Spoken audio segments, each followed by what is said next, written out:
When you train as an administrator, usually you end up staying in the office. I hated it. In about 2 years, I knew it wasn't my thing, and I started looking for things to do that did not keep me down. Ended up in Tanzania, Dar es Salaam. Worked there for 3 years as a manager of some sort. I was in marketing. That was okay because, there was a lot of going around. And then after Tanzania, I went to the UK, stayed there for about 3 years. I call my UK years, I call them my lost years because I really didn't know what I wanted to do.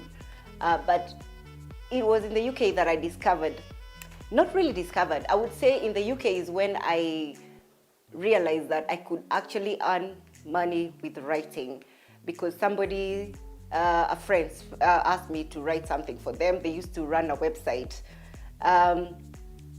And I wrote, and he asked me, why don't you write? And I'm like, because, I'm not a trained journalist or a trained writer. So yeah, after UK, getting lost and discovering myself, I started writing my first book when I was in the UK. It's called Nairobi Cocktail. Nairobi Cocktail, I wrote it because I was homesick. I wanted to be home so much. It was over Christmas.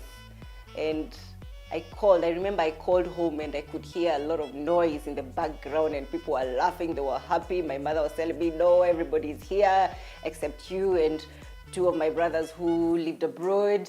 And I remember I cried so much.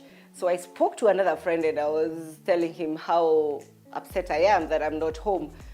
And he's like, why don't you write down your feelings? So I started writing. But then I discovered, the things I'm writing about missing Nairobi, they could become a book.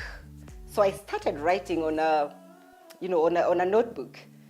But it took me 10 years to have the book out. But yes, this book is I think my proudest moment.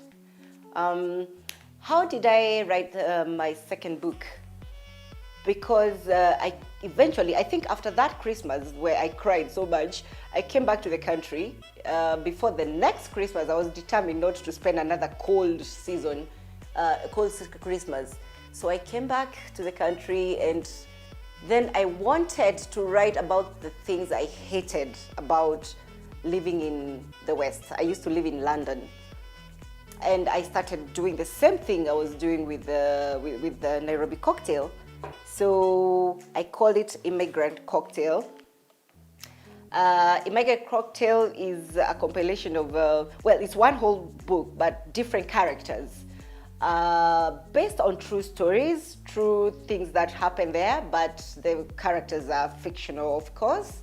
So it's a bit of a warning of, the people tend to be very positive about going there, and there's nothing wrong about being positive, but I think we over-expect our lives to change dramatically for the better when we leave, but it's not gonna happen. It's hard out there. So the stories here are stories of the experiences people go through, and that's Immigrant Cocktail. Then after that, I thought, okay, now I'm a writer. I could come up with another story. So there is a cocktail from the Savannah. This one is nothing to do with my experience, but I just thought there was a time people were really talking on, they were going on and on about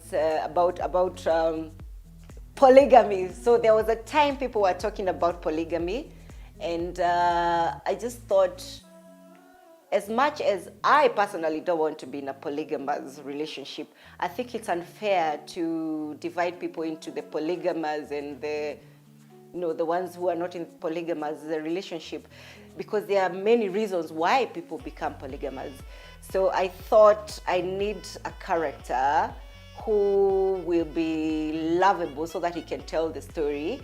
And I chose on the Maasai community, because the Maasai is, up till now, people sort of, if they hear a Maasai with 2, 3 wives, nobody gets shocked because it's like, that's what they do. So my character is a Maasai man with struggling, because he loves his first wife, and but his first wife doesn't have a baby and stuff like that. So without giving any spoilers, yeah, it's about a polygamous family. So yeah, now I'm a writer.